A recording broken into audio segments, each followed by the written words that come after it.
नमस्कार दोस्तों, आप सभी का हमारे YouTube चैनल में स्वागत है। कैसे हैं आप सभी? आई होप आप सभी बहुत अच्छे होंगे।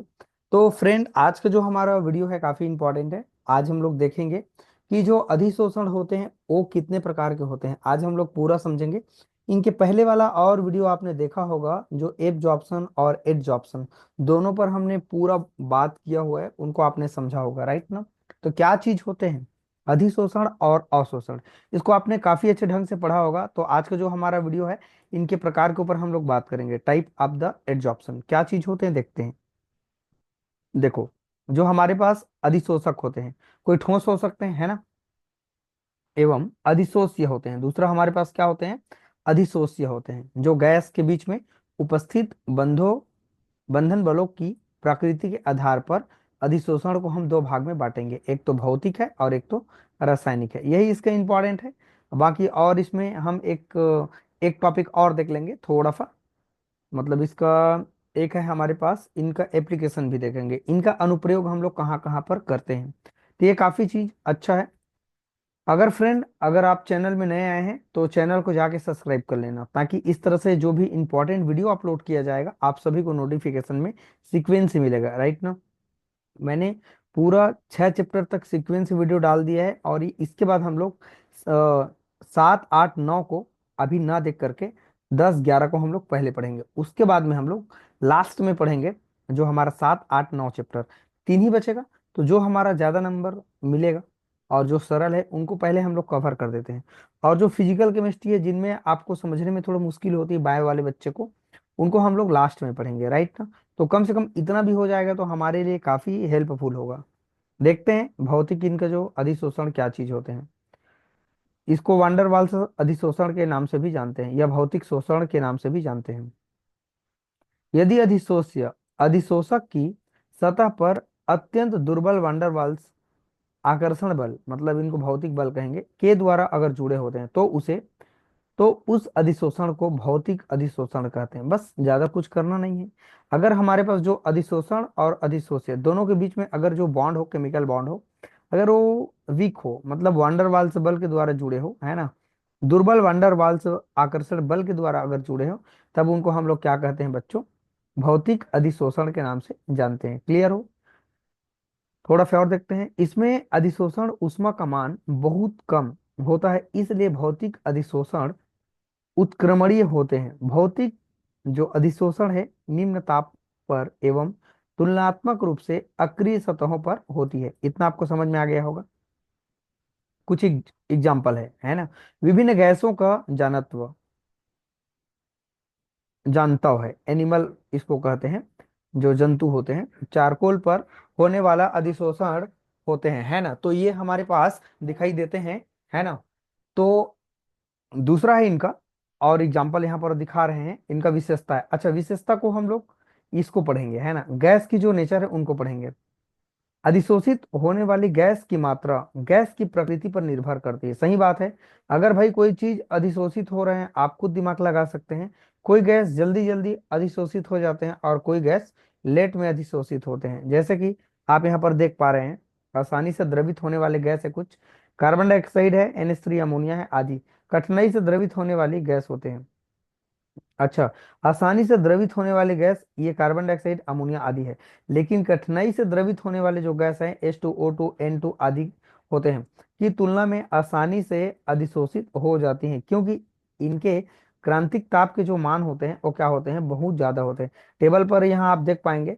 लेकिन आपको बच्चों इनके भौतिक जो प्रकार है ना, इनको थोड़ा सा आपको ये 2, 4 लाइन को आपको पढ़ना होगा। बाकी आपको ज्यादा और एकदम डिटेल आपको नहीं करना है, राइट ना?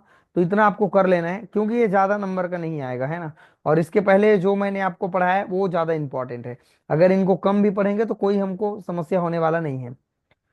यहाँ पर देख पा रहे हैं H2 का कितना क्रांतिक ताप होगा, N2 का, CO का, मीथेन का, carbon dioxide HCl, ammonia, SO2 sulphur dioxide का। ठीक है। अब देखते हैं, अधिशोषक की नेचर पर भी डिपेंड करता है। जो अधिशोषण होता है वो अधिशोषक की नेचर पर भी डिपेंड करते हैं। अगर अधिशोषक जो कि मुख्यतः ठोस होते हैं, है ना, की प्रकृति इनके सतह पर क्षेत्रफल से संबंधित है। जंतु जो चारकोल है, सिलिका जेल तथा एल्यूमिना को इनके छिद्र युक्त प्रकृति तथा उच्च सतह क्षेत्रफल के कारण अच्छे अधिशोषक माना जाता है। तो ये डिपेंड करते हैं, जो अधिशोषक है इसका नाम है जंतु चारकोल, सिलिका जेल आदि है, एल्यूमिना है। तो ये हमारे पास क्या होते हैं, अधिशोषक होते हैं। तो इनके ऊपर भी डिपेंड करते हैं कि अधिशोषण कैसे हो रहे हैं। क्लियर हो? ठीक है। अब देखते हैं अधिशोषण की एंथैल्पी। अधिशोषण की एंथैल्पी का मान यदि कम होता है तो वांडर वाल्स बलों के दुर्बल प्रकृति के कारण ही इनका मान भी क्या हो जाता है, निम्न हो जाते हैं। उत्क्रमणीय प्रकृति होते हैं। जैसे किसी ठोस की सतह पर गैसों का अधिशोषण उत्क्रमणीय प्रकृति का होता है तथा साम्य भी शीघ्र स्थापित हो जाता है। साम्य का मतलब होता है, ये देख सकते हैं, इक्वल। ठोस गैस के साथ जब अधिशोष, ठोस में जब जो गैस है उनका क्या होता है, अधिशोष्य का काम कर रहा है मान लो गैस, और अधिशोषक का काम कर रहा है ठोस।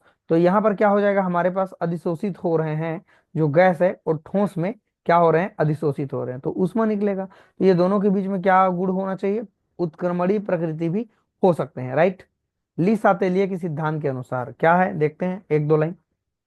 देखो, अगर अधिशोषण होना है तो उसके लिए ताप में वृद्धि अधिशोषण अच्छा विशोषण को बढ़ावा देता है।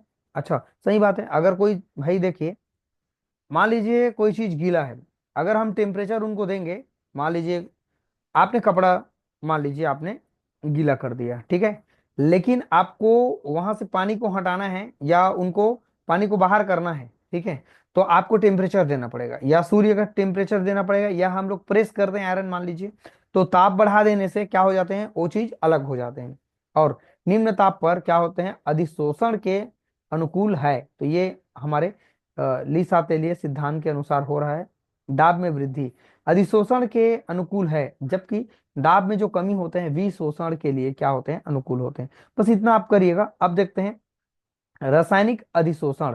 अभी तक आपने भौतिक अधिशोषण को देखा, अब हम लोग देखते हैं रासायनिक अधिशोषण। इसको एकदम ज्यादा पढ़ने की जरूरत नहीं है, लेकिन अगर आपको नॉलेज में चाहिए तो आप इनको कर सकते हैं, कोई दिक्कत नहीं है। लेकिन जितना इंपॉर्टेंट मैंने ऊपर का बताया है उनको आपको खास करके पढ़ना है।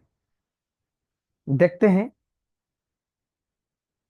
लैंगम्यूर अधिशोषण या रासायनिक अधिशोषण के नाम से जानते हैं इनको। यदि अधिशोषक, अधिशोष्य के जो गुण होते हैं, अणु होते हैं, है ना, अधिशोषक की सतह पर रासायनिक बलों के द्वारा अगर जुड़े होते हैं तो उनको हम लोग रासायनिक अधिशोषण कहते हैं। उसमें भौतिक रूप से जुड़े होते हैं और इसमें रासायनिक रूप से जुड़े होते हैं, तब इनको रासायनिक अधिशोषण कहते हैं। रासायनिक अधिशोषण में अधिशोषण उष्मा का मान लगभग कितना होता है, उच्च होता है, 40 से लेकर के 400 किलो जूल पर मोल होता है। यह अनुत्क्रमणीय होता है, ऊपर वाला उत्क्रमणीय था। यह सामान्यतः उच्च ताप पर सक्रिय सतहों पर संपन्न होती है, जिसके दौरान अधिशोष्य और अधिशोषण के बीच रासायनिक बंधों का निर्माण होता है। उदाहरण है सूक्ष्म विभाजित निकिल पर एथेनॉल, है ना, के अणुओं का संघनित होना, है ना, ऑक्सीजन का टंगस्टन पर अधिशोषित होना, हाइड्रोजन का निकिल पर अधिशोषित होना। यही है बच्चों, इनके पास रासायनिक और भौतिक दोनों को पूछते हैं। अधिशोषण के दोनों प्रकार को आप अपने तरीके से शो कर दीजिएगा। बाकी ये सबको आपको ज्यादा पढ़ने की जरूरत नहीं है, ठीक है। हाँ, दोनों में आप अंतर कर लेंगे। आपके सिलेबस के अनुसार मैं आपको बता रहा हूँ ना, अलग अलग क्लासेस में ये अलग अलग इंपॉर्टेंट हो जाते हैं। राइट। तो इतना हमारे लिए इंपॉर्टेंट था, हमने आपको बता दिया। अब इनको प्रभावित कौन कौन करते हैं इनको भी थोड़ा सा देख लेते हैं, देखते हैं। हमारे पास अधिशोष्य की प्रकृति, अधिशोषक की प्रकृति और उनका क्षेत्रफल भी, टेम्परेचर भी प्रभावित करते हैं, दाब भी प्रभावित करते हैं, आपने ऊपर देखा। और अधिशोषक का जो एक्टिविटी होती है, एक्टिवेशन होते हैं, वो भी प्रभावित करते हैं। ये सब चीज आपने पढ़ा, देखा टेम्परेचर कैसे प्रभावित करेगा। तो चलिए फ्रेंड, ये टॉपिक को हमने बहुत अच्छे ढंग से देखा। अब थोड़ा से हम लोग देखते हैं अधिशोषण समतापी वक्र क्या होते हैं। अगर आप चाहें तो कर सकते हैं, कोई दिक्कत नहीं है ना। देखिए, स्थिर ताप पर अधिशोषण की जो मात्रा होती है x/m एवं दाब के बीच आरेखित ग्राफ को अधिशोषण समतापी वक्र कहते हैं, है ठीक है। इस तरह का जो ग्राफ होते हैं इस चित्र में देख सकते हैं, है ना। और चित्र में स्पष्ट है कि दाब में वृद्धि के साथ साथ अधिशोषण की मात्रा भी क्या होती है, बढ़ती है। आप देख पा रहे हैं कि जैसे जैसे हम लोग क्या बढ़ा रहे हैं, टेम्परेचर बढ़ा रहे हैं, दाब बढ़ा रहे हैं, है ना, अगर हम प्रेशर बढ़ाएं तो वैसे वैसे उनका अधिशोषण का मान भी बढ़ते जाएगा। टेम्परेचर नहीं बढ़ाएंगे ना, दाब बढ़ाएंगे, प्रेशर, ठीक है।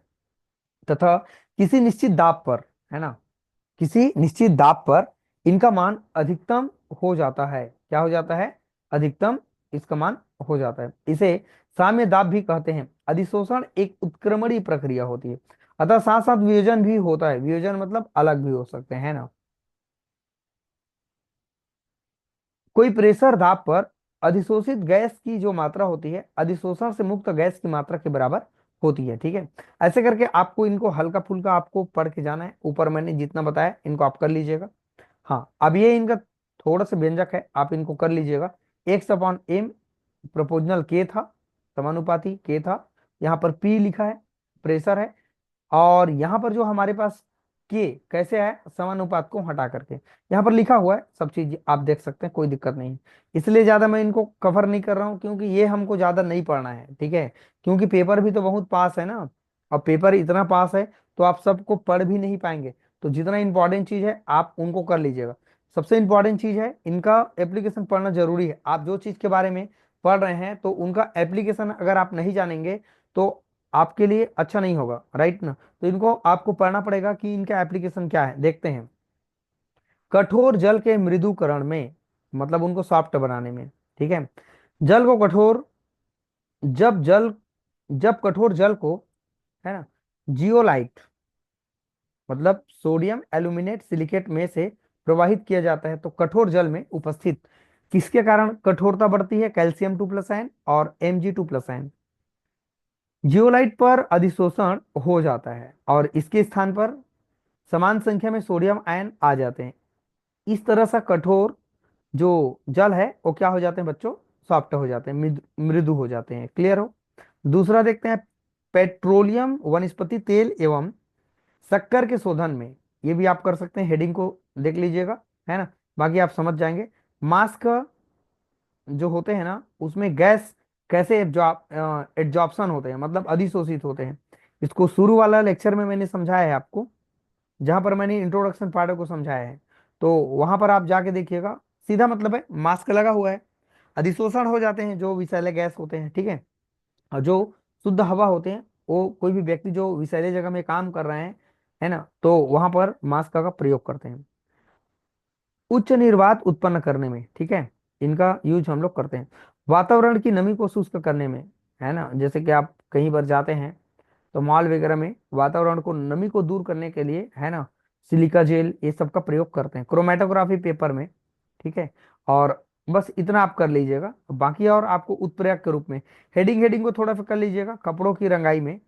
तो इस तरह से यहाँ पर बहुत सारे दिए हुए हैं, टोटल 14 दिए हैं, तो कम से कम आपको 6-7 आपको पढ़ लेना है। ठीक है, इतना भी अगर आप पढ़ लेते हैं तो आपके लिए काफी अच्छा रहेगा। ठीक है बच्चों, ये हमारा जो चैप्टर है 10 कंप्लीट हो गया। अगले जो हमारा चैप्टर होगा उसमें दो चीज हम लोग पढ़ेंगे, केमिकल काइनेटिक्स से पढ़ेंगे और कैटालिस्ट पढ़ेंगे, ये सबसे इंपॉर्टेंट है। तो अभी का जो मैंने लेक्चर दिया है पढ़िए आप जरूर, है ना। आप हल्का फुल्का देखिए, पढ़िए जरूर, लेकिन इनके पहले वाला जो वीडियो है उनको किसी को नहीं छोड़ना है। और 6 चैप्टर तक ऑर्गेनिक केमिस्ट्री जो आपने देखा है 4, 5, 6, इनको किसी भी बच्चे को नहीं छोड़ना है, काफी इंपॉर्टेंट है, राइट ना। तो चलिए बच्चों, आज के वीडियो में हमने बहुत अच्छे ढंग से समझा कि जो एड्जॉर्प्शन होते हैं वो कितने प्रकार के होते हैं, उनको आज हमने समझा। इसके बाद जो हमारा अगला लेक्चर आएगा हम लोग देखेंगे 11 जो चैप्टर है उनके बारे में हम लोग बात करेंगे। काफी अच्छा है, इंपॉर्टेंट है, आप इनको बहुत अच्छे ढंग से देखेंगे समझेंगे। चलिए फ्रेंड, वीडियो अच्छा लगे तो लाइक कमेंट आप जरूर कर देंगे और सब्सक्राइब भी कर लेना, क्योंकि ये आप ही के लिए है, फायदा आप ही को होने वाला है। क्योंकि भविष्य में जब भी इस तरह से वीडियो अपलोड किया जाएगा, अगर इतना भी मैं बता देता हूँ तो आपको कहीं ना कहीं कुछ चीजें समझने में तकलीफ नहीं होगी। कम से कम एक मार्ग दिखा दे रहा हूँ, कितना पढ़ना है, कितना लिखना है, कैसे लिखना है, तो ये मोटी मोटा आपके नॉलेज में आ जाएंगे। बाकी तो मेहनत आप ही को करना है। हम बड़े बच्चे के लिए ज्यादा टेंशन लेने का हमको जरूरत नहीं, क्योंकि मेहनत आपको करना है। क्लियर हो? ठीक है, चलिए बच्चों, वीडियो को वॉच करने के लिए थैंक यू।